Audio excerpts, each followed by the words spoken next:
Hi guys, कैसे हो आप सब। मैं उम्मीद करता हूँ आप सब बहुत ही अच्छे होंगे। तो गाइस, इस वीडियो में कई सारे स्ट्रक्चर्स और तो और डेली यूज सेंटेंसेस लिए गए हैं ताकि आप इंग्लिश को प्रैक्टिस कर सकें। ओके, तो चलिए वीडियो को शुरू करते हैं। पहला टॉपिक है नेवरदलेस। नेवरदलेस का मतलब होता है फिर भी, इसके बाद भी। उस जगह पे आप नेवरदलेस को यूज़ कर सकते हैं। ये रिटन इंग्लिश में काफ़ी यूज़ किया जाता है। आप चाहें तो स्पोकन में आप यूज़ कर सकते हैं, लेकिन बहुत कम यूज़ किया जाता है। ओके, तो आपको राइटिंग भी समझ में आना जरूरी है। ओके, तो पहला आप एक सेंटेंस रखते हैं, उसके बाद नेवरदलेस, उसके बाद सेकंड सेंटेंस को रखते हैं, मतलब फिर भी या फिर इसके बाद भी। उस जगह पे आप नेवरदलेस को यूज़ कर सकते हैं। ओके, जैसे उसने मुझसे बहुत बुरा व्यवहार की थी, फिर भी मैं उसे माफ़ कर दूंगा। She treated me very badly, nevertheless I will forgive her. I will forgive her. Okay, मैं बहुत डरा हुआ था, फिर भी मैं आगे बढ़ा। मैं बहुत डरा हुआ था, फिर भी मैं आगे बढ़ा। I was very scared, nevertheless I went ahead. I went ahead. Okay, alright. वह बहुत गरीब था, फिर भी वह बहुत खुश था। वह बहुत गरीब था, फिर भी वह बहुत खुश था। He was very poor, nevertheless he was very happy. He was very poor, nevertheless he was very happy. उसने मेरा अपमान किया, फिर भी मैंने उसे माफ़ कर दिया। उसने मेरा अपमान किया, फिर भी मैंने उसे माफ़ कर दिया। ही इंसल्टेड मी, नेवरदलेस आई फॉरगेव हिम। आई फॉरगेव हिम। अगला टॉपिक है नॉनदलेस। नॉनदलेस का मतलब होता है फिर भी, इसके बावजूद भी। ओके, उस जगह पे आप नॉनदलेस को भी आप यूज़ कर सकते हैं। ओके, एक सेंटेंस रखेंगे, उसके बाद नॉनदलेस, उसके बाद सेंटेंस को आप रखते हैं। जैसे मैं थक गया था, फिर भी मैं सुबह जल्दी उठा और काम करने लगा। मैं थक गया था, आई वॉज टायर्ड, नॉनदलेस फिर भी, इसके बावजूद भी मैं सुबह जल्दी उठा। I woke up early in the morning and काम करने लगा। Started working, started working. जैसे मैं खेलने लगा, आई स्टार्टेड प्लेइंग। मैं खेलने लगा, आई स्टार्टेड प्लेइंग। मैं दौड़ने लगा, आई स्टार्टेड रनिंग। ऐसे भी आप इसे यूज़ कर सकते हैं। मुझे पता था कि यह एक बुरा विचार है, लेकिन मैंने फिर भी इसे किया। I knew it was a bad idea, nonetheless I did it anyway. I knew it was a bad idea, nonetheless I did it anyway. यहाँ पे एक बुरा विचार है में यहाँ पे आपको दिख रहा, लेकिन कही गई इसे पास्ट में। ओके, इसलिए इसे पास्ट में बनाया गया। I knew it was a bad idea. Okay, मैंने उसे सब कुछ समझा दिया बिटकॉइन के बारे में, लेकिन वह मेरी बात नहीं सुन रहा था। I explained everything about bitcoin to him, nonetheless he was not listening to me. He was not listening to me. मैं हारने वाला था, लेकिन मैंने आखिरी कोशिश करने का फ़ैसला किया। I was about to give up, मतलब मैं छोड़ने वाला था, त्याग करने वाला था। I was about to give up, nonetheless I decided to give it one last try. I decided to give it one last try. मुझे उससे डर लग रहा था, लेकिन मैंने उससे बात करने का फ़ैसला किया। I was getting afraid of him. I was getting afraid of him, nonetheless I decided to talk to him. I decided to talk to him. अगला टॉपिक है डिस्पाइट दैट। डिस्पाइट दैट का मतलब होता है फिर भी, इसके बावजूद भी। उस जगह पे आप डिस्पाइट दैट यूज़ कर सकते हैं। ओके, जैसे मुझे सिर दर्द था, इसके बावजूद मैं पार्टी में गया। I had a headache, despite that I went to the party. I had a headache, despite that I went to the party. वह थकी हुई थी, इसके बावजूद उसने परिवार के लिए खाना बनाई। She was tired, despite that she made dinner for the family. She was tired, despite that she made dinner for the family. कुछ भी ठीक नहीं चल रहा था, इसके बावजूद हमने उम्मीद नहीं छोड़ी। कुछ भी ठीक नहीं चल रहा था, इसके बावजूद हमने उम्मीद नहीं छोड़ी। Nothing was going well, nothing was going well, despite that we did not lose hope. We did not lose hope. अगला टॉपिक है in spite of that. In spite of that का भी मतलब होता है फिर भी, या फिर इसके बावजूद भी, या कह सकते हैं लेकिन।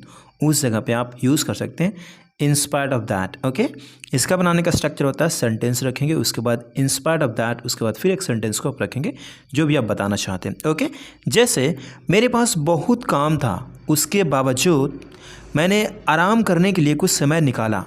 आई had a lot of work to do, in spite of that I took some time to relax.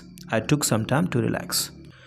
अगला सेंटेंस है मेरे पास बहुत काम था, सेम है, उसके बावजूद मैंने आराम करने के लिए कुछ समय निकाला। I had a lot of work to do, in spite of that I took some time to relax. अगला टॉपिक है notwithstanding. Notwithstanding का मतलब होता है के बावजूद। ओके, इसे भी यूज़ करेंगे। एक तो डिस्पाइट की जगह पे हम यूज़ कर सकते हैं। ओके, जैसे डिस्पाइट को हम यूज़ करते थे, डिस्पाइट के बाद जो भी नॉन या फिर ऑब्जेक्ट होगा उसे रखते थे, उसी प्रकार से नॉट विद स्टैंडिंग, उसके बाद जो भी ऑब्जेक्ट होगा उसे रखेंगे। कोई नॉन फ्रेज हो सकता है, जो भी हो सकता है उसे हम रखेंगे, उसके बाद सेंटेंस को कंप्लीट करेंगे। जैसे लंबे इंतजार के बावजूद वह शांत और धैर्य रही। Notwithstanding the long wait she remain calm and patient. She remain calm and patient. कठिनाइयों के बावजूद वे अपने लक्ष्य की ओर काम करते रहे। Notwithstanding the difficulties they continued to work towards their goal. They continued to work towards their goal. Okay, आप इसे एज ए कंजंक्शन भी यूज़ कर सकते हैं। जैसे नॉट विद स्टैंडिंग, उसके बाद सेंटेंस को रखेंगे, उसके बाद सेंटेंस को, यानी ऑल्दो वाला फीलिंग देता है। जैसे हालांकि वह देर से आया था, फिर भी उसे सब कुछ दे दिया गया था।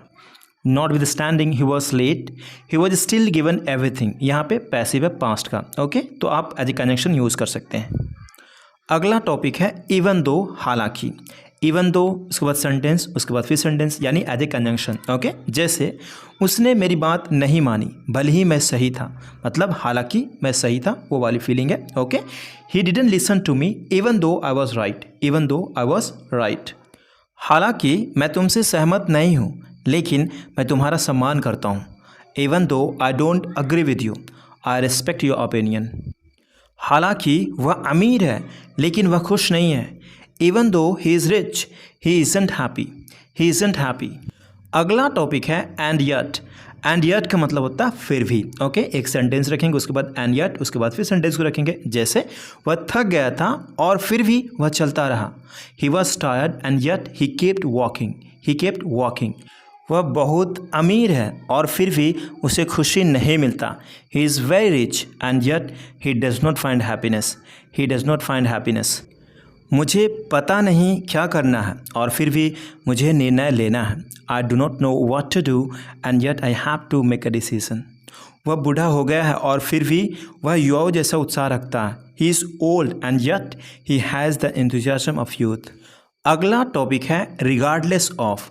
रिगार्डलेस ऑफ के मतलब होता है कि परवाह किए बिना, मतलब किसी चीज़ को परवाह किए बिना, जो भी आप कहना चाहते हैं कह सकते हैं। जैसे एज को परवाह किए बिना, उसका परवाह किए बिना, तो आप सिंपली कह सकते हैं। Okay, regardless of him, regardless of my age, इस तरह से आप यूज़ करेंगे। ओके, जैसे आपके फैसले के बावजूद, मतलब आपने फैसले की परवाह किए बिना मैं आपका साथ दूंगा, मैं आपका साथ दूंगा, तो मैं कह सकता हूँ regardless of your decision I will support you. I will support you.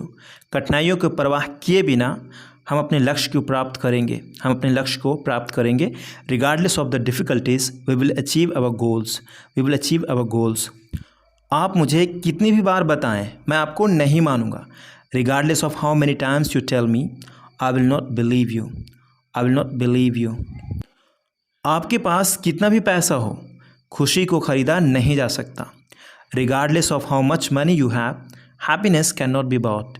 Happiness can not be bought. Okay, यहाँ पे रिगार्डलेस के बाद अब जो भी आप दिखाना चाहते हैं दिखा सकते हैं, फ़र्क नहीं पड़ता इसके परवाह किए बिना कि कितना पैसे आपके पास है, कितना पैसे आपके पास रहा है। जो भी आप चाहते हैं, जैसा भी चाहते हैं, आप इसे चेंज कर सकते हैं, तोड़ सकते हैं, मरोड़ सकते हैं, जैसा आप चाहें वैसे आप यूज़ कर सकते हैं। It is up to. केवल ये प्रैक्टिस के पर्पज़ से मैं वीडियोज़ को बनाया था। ओके, इस पर ऑलरेडी मैं वीडियोज़ बना रखा हूँ, चाहो तो आप उसे डिटेल में देख सकते हो। ओके, अगर आप चाहते हैं स्ट्रक्चर्स का ई बुक तो डिस्क्रिप्शन में लिंक दी गई है, जिसके थ्रू आप उसे परचेस कर सकते हैं। ओके, ऑलराइट, मिलते हैं अगले वीडियो में, तब तक के लिए अपना ख्याल रखिए। Bye bye.